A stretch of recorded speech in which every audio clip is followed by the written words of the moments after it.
Hello and welcome back to the Trinity Student Managed Fund podcast with me, Emanuele Roncalli di Montorio Veronese, where I speak with leaders in the world of business, finance and technology to give our students an insight into careers we may wish to pursue. Today, I'm thrilled to be joined by none other than Colm Kelleher, a renowned figure in global banking and the current Chairman of UBS. Colm was appointed Chairman of UBS in April of 2022 following a distinguished 30-year career at Morgan Stanley, where he held several key leadership roles, including President, Co-President of Institutional Securities, and CFO during the global financial crisis of 2008. With expertise in wealth management, institutional securities, and corporate strategy, he's seen it all and shaped much of it. Beyond his corporate achievements, Colm holds a degree in modern history from the University of Oxford and currently serves as a visiting professor of banking and finance at Loughborough Business School. His influence extends even further through his roles on several high-profile boards and councils, including member of the board of directors of the Bretton Woods Committee, member of the board of the Swiss Finance Council, the European Financial Services Roundtable, the European Banking Group, and the International Advisory Council of the China Securities Regulatory Commission. Today, we'll be diving into his journey, the lessons he's learned from leading through crises, his vision for the future, and of course, advice for students thinking about pursuing a career in banking. I really learned a lot from this conversation, and I hope you enjoy it too. Mr. Kelleher, thank you very much for taking the time to come on the Trinity Student Managed Fund podcast. It's an honor to have you on. I'm really excited for this conversation, and I know our listeners back at Trinity have been looking forward to this too. So, welcome. Glad to be doing this in Zurich as well. So could we start going back to the very beginning? And I suppose, what was your decision to study history at university? Well, I think it's slightly different. I come from an Irish family, a large Irish family. We emigrated when I was very young to the north of England. I was one of 9 children. We came from a professional family, doctors, teachers, and academics. So that was what we were expected to do. But my eldest brother, Declan, who you may know of, was the Irish ambassador to China and the EU, went to Oxford University. So I followed him to Oxford and read history. The intention was that I would be a teacher, a professor. But unfortunately, I wasn't smart enough, and I certainly wasn't rich enough to continue with postgraduate studies. So I went into accountancy, qualified as a chartered accountant, and kind of fell into banking. And on the note of history, if you could have dinner or a conversation with anyone in history, who would that be and why? Well, I never really understood that question because there are so many people in history you would want to have dinner with or talk to or whatever. I mean, so, pick a list of 20. I mean, you'd want to spend time with Aristotle. I suspect you would probably want to spend time with Thomas Aquinas as a good Irish Catholic. But probably if you want me to pick somebody, a historical figure, it would be the Emperor Justinian. And why is that? Because the Emperor Justinian totally recreated the Roman Empire in the 6th century after the fall of the Western Empire. Also had a very long reign and restored the riches of Byzantium, and also suffered the worst plague in the history of the known world. And I suppose, broadly speaking about history, what are the lessons we can learn from ancient, but even more recent history that could be applied? You're always learning from history. I mean, Karl Marx famously said, it repeats itself. First time as tragedy, the second time as farce. But Mark Twain probably made a more pertinent comment, which it may not repeat itself, but it rhymes. I think we learn a lot from history, and we get lessons from history as we move forward. And then moving on to your career, so you mentioned you started at Arthur Andersen, and I believe after graduation, Robert Fleming & Co. Well, I went out of university into an English accepting house, were known then as the English Merchant Banks. This was all pre-Big Bang. The American banks were not in London in the early 80s, late 70s. So I joined an accepting house, which was the perceived way into the city. But after a couple of years, I realized that all the most senior people in banking had either been career stockbrokers or they qualified as accountants or lawyers. So I went off and qualified as an accountant, joined County Bank, which was then NatWest's subsidiary, and it was the leading British merchant bank in the early 80s. 2 things happened. One is Big Bang happened, which is when the Americans came into London and fundamentally changed the nature of the city. Prior to that, the city was 4-day weeks, boozy lunches, an insider club, a public school network.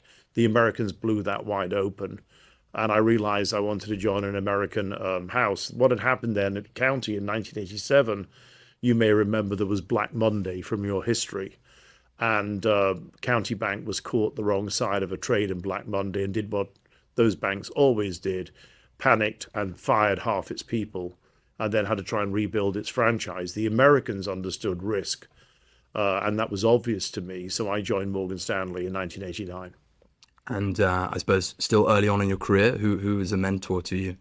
Look, Morgan Stanley is an incredibly strong culture, and people here at UBS get very bored of me talking about it. I was 32 years at Morgan Stanley. There were many people who were role models for us, and that was passed down. I remember a great comment by a former founder of firm, JP Morgan as well, who said that in these firms, if somebody leaves, it's like a pond. You put your hand in, there are ripples, and then it smooths over, i.e. the culture and the depth of people are so strong and deep that you learn from very many people.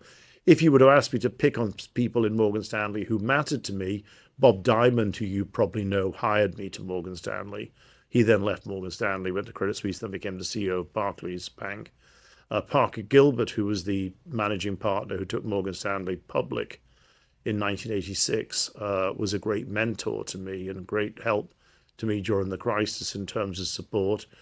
John Mack, who everybody knows, and I worked very closely together. And then James Gorman and I had a very constructive partnership for many years. And out of those, is there some advice from those mentors that? I think the advice is there are no shortcuts to doing your job. Work hard, do the right thing, put clients first, and treat people with respect. And if we could move on now to, I think, the 19th of March of last year, I think this is no doubt will also be remembered in history. But I'd love to know from a personal level what that experience was like, and perhaps. I think we have to go back a bit because the defining moment for me at Morgan Stanley was the subprime crisis of 2007 when I was the CFO. It was the first time in the history of Morgan Stanley that we had ever lost money. And we had to raise capital from a Chinese sovereign wealth fund.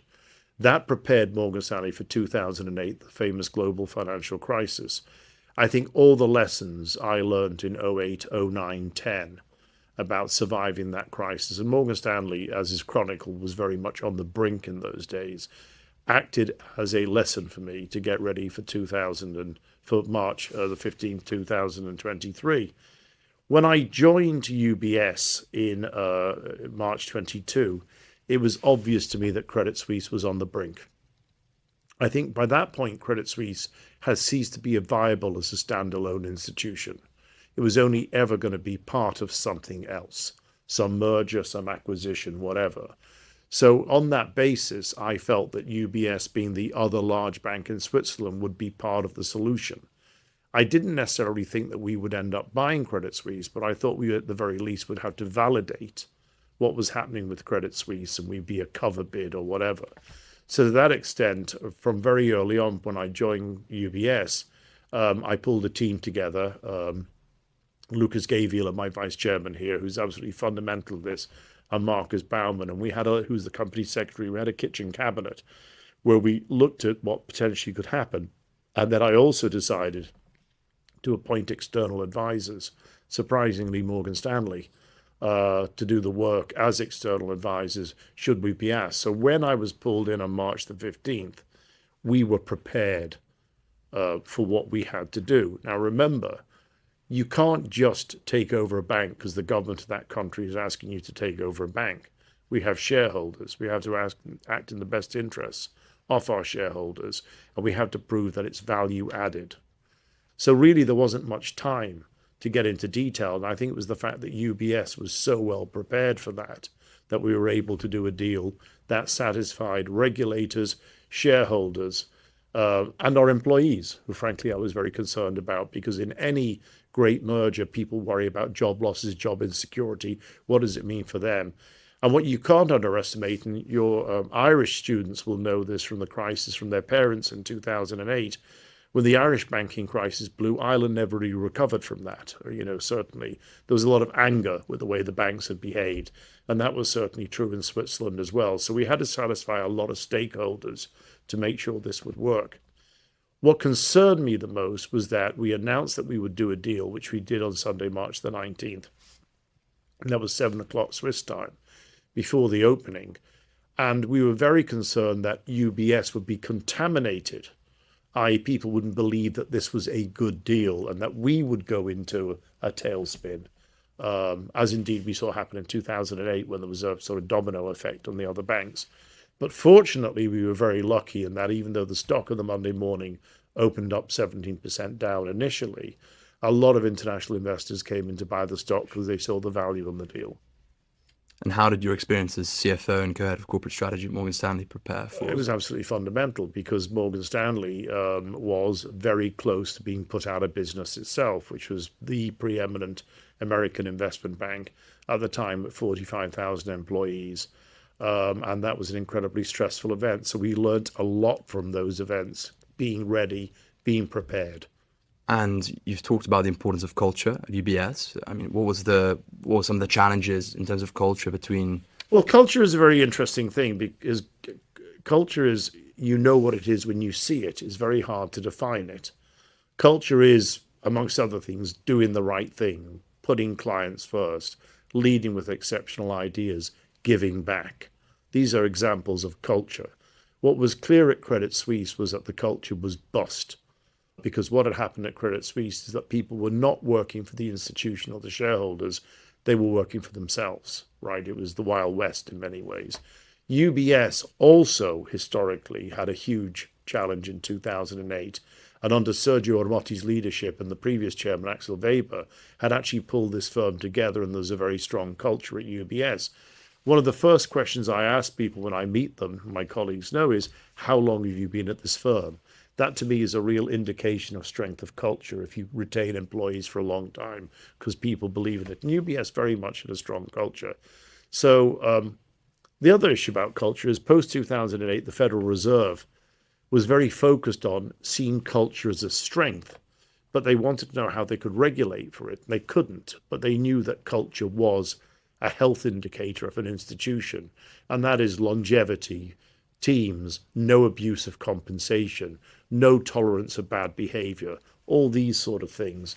And I think that's very strong here. And so when we took over Credit Suisse, we were clearly very worried that we would be contaminated by bad behavior. Now, I was probably too pessimistic because I think most of the bad apples had left Credit Suisse, and those who hadn't, we pushed out when we acquired the firm.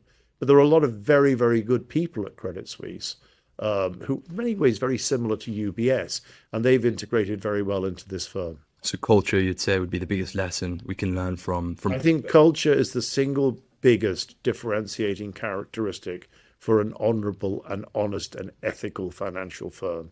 Now, looking forward from the crisis, obviously the shares of UBS have performed very well. Well, until this year. Of course.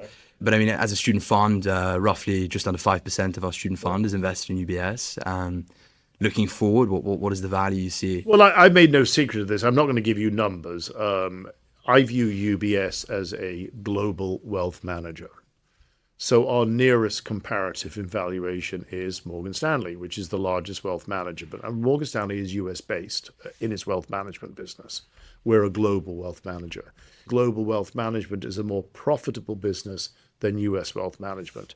And more broadly, looking at European banks, I don't view European banks as my competition. But talking about European banks, what do you see as the obstacle preventing European banks from competing with the US for top? It's a very, very big differentiating issue. In the US, 80% of lending is via markets, access to public markets, securitization, equity markets, and so on.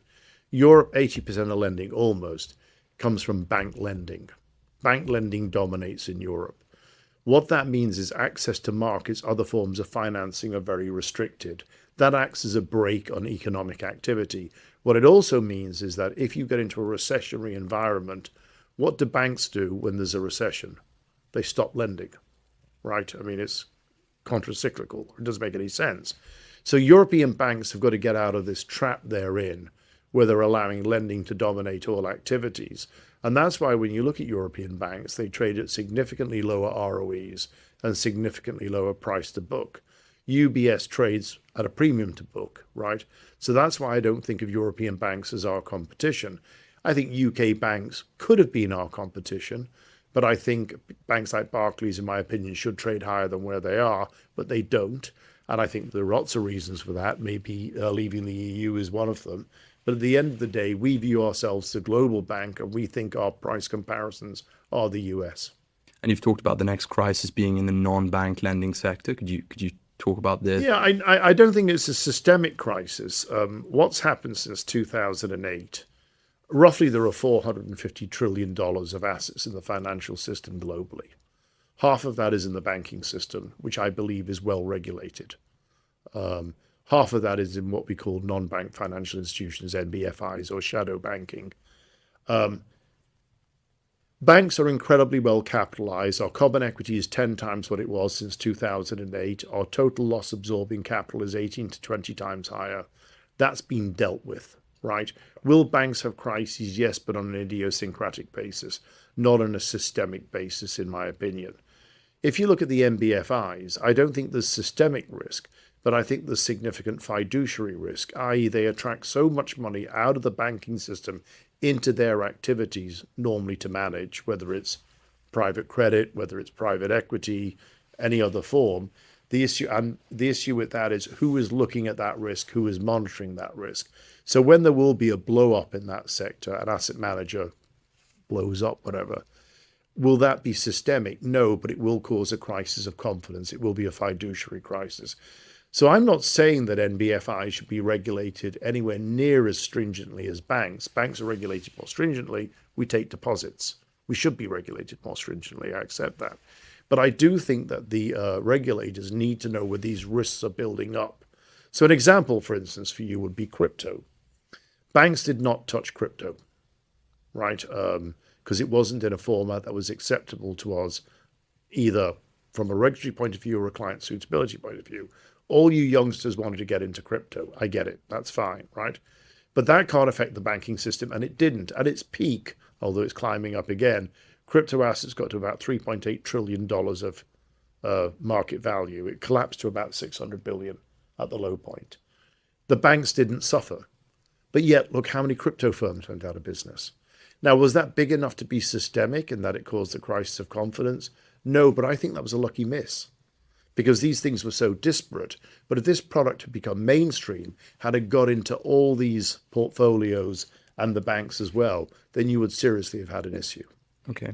And then other risks that you think about now in the world? Well, if what they were, I'd be a billionaire, and I'm not. So I'm not being glib. All I know is that we regulate our banking industry. We manage our risk. We measure our risk. We have proportionate risk. And I'm comfortable that we can withstand any of those issues that come through in the banking industry. If it comes somewhere else, we'll have to see what happens. Okay. What do you think makes an effective leader? What are the three qualities you look for in a CEO? Oh, there are many things. I mean, there are so many different business papers on what makes a CEO, and you've read all the Harvard business papers and so on.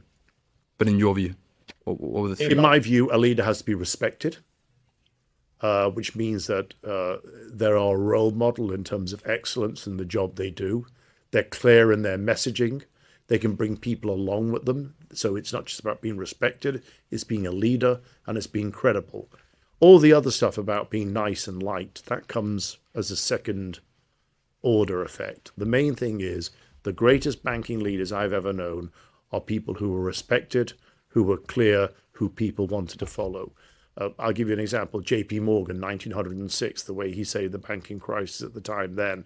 I would say Jamie Dimon today, if you want me to pick a bank leader who's exceptional. Jamie Dimon is an exceptional leader. I think Sergio Ermotti at UBS, the reason we brought Sergio back to do this deal was to integrate was because he ticked all those boxes. He was respected, he was credible, people wanted to follow him, and he led by example. And how would you describe your own leadership style? I'm just a nice, retiring, kind guy. What I mean, want to kind of advice now for students. You obviously had an extraordinary career, but what do you think defines? I think it's very hard these days because when I went to university, and I'm clearly a very old man, only 3% of the population went to university. That's a fact, by the way. It's borne out by the numbers. Nowadays, I think it's about 45%. People go to universities or higher education colleges, so degrees are not as rare as they were. Why is that important? Because back in the 70s, if you had a degree, you tended to get a job. just by having a degree. Now there is massive competition. If anything, I think we've over-specialized what we want from students. Students feel that they need to understand financing intimately. They think they need to have relevant degrees. And by the way, the industry tends to want that too. The requirements on people having, a non-relevant degree, things like classics or history even potentially, they're not as popular as they were. And I think that's a mistake, because I think having a broad education is much more important than having an applied education, because as professional firms, we're very good at teaching you the applied stuff that you need to know. So away from the handicaps that you have about having to get through that hurdle of the first interview in your application with having a relevant degree, which I can't change, what we look for is aptitude, and we look for people wanting to do it, being interested in this business, right? And not false interest and so on. So I think finance is hard. It pays very well, but it pays very well for a reason, because it's so competitive. Yes, you've got to be very good at what you do. You've got to work hard. You've got to be seen to work hard, but you also need the odd break. Machiavelli said this, a much misquoted philosopher, but he said in The Prince, what makes somebody great as much as anything is knowing when to dance with Lady Fortune, but knowing also that Lady Fortune was showing her face. You might remember that clip, right? And I think that's part of the issue when you get into a job. It's not good enough being good at what you do. It's seizing the chance. It's seeing that moment as well. So I think it's a combination of a lot of those things. Don't come into banking if you just want to drive a Porsche. We don't want that sort of person. We want somebody who's interested in this business and wants to bring value. And what is bringing value in a bank? It is putting clients first, leading with exceptional ideas, giving back, right? That's important, right? It's not just about yourself. If you want to do that, join a hedge fund. And if you had to talk about books, you'd recommend 3 books. I don't think there's any great book to read. I mean, it's your own book that you might like, that gives you your own code of ethics or something that that motivates you. There are many different books to read, but please don't get into the cliche of, quoting the obvious ones. Yeah. But from your life, was there even one book that was really influential? No, I just read lots and lots. I still read an enormous amount of history and literature, and many things interest me. I still probably irritate all my friends by every time I read a good book these days, I hit Amazon and send about 30 copies out to friends. Yeah. I read somewhere you were interested in writing a book about the Byzantine Empire. Well, I was, but again, I'm not smart enough, so that put an end to that, right? And I haven't got the time either. But what is your specialization? Well, I'm deciding now. Most likely, I'm going to decide on ancient Rome, credit and banking. Well, that is history, because if you said something like the American Civil War, that's journalism. So, we can... there is a difference, right? So could we also talk about a failure in your career? Well, clearly I've not failed. I mean, have I made mistakes? Yeah, of course I've made mistakes. But the great line on mistakes is Stendhal in Charterhouse of Parma, when they ask his uncle, the general, you made that mistake. Would you, knowing what you know now, would you have done something differently? And his great line was, what an insult to my intelligence. Why would I think I'd do it any differently than when I did it at the time with the facts I knew at the time? I think these things are just about you move and you get more experience, then you learn how to deal with new situations. We all make mistakes. I mean, as a youngster in banking, I remember being so incredibly embarrassed about mistakes I made. I thought I'd lose my job, and I felt we all do. That's part of growing up, yeah. And what's some advice you'd give to a student wanting to go into banking, wanting to go into the financial services sector, and they're at university now? Well, first of all, there's the practical thing, which is understand how these firms are recruiting and don't put in your applications late. More often than not, people want applications earlier rather than later. And there are dates and routines around this. So don't just expect that if you send in a CV, even if you got a first, it's going to be listened to. You've got to know the system. But the more important thing is come into banking because you think you're interested in banking. Come into finance because you think you're interested in it. Please don't come into it because you think you're going to make money. And that's your only reason. But honestly, the mistake everybody's doing now is they're trying to do things because they feel it's the only way to make money. That is not the way to get into banking, right? You have been listening to the Trinity SMF podcast. You can find more of this podcast on our website, www.trinitysmf.com. and follow us on our social media to find out more about the podcast releases, upcoming events, and much more. Thank you again for listening, and stay tuned.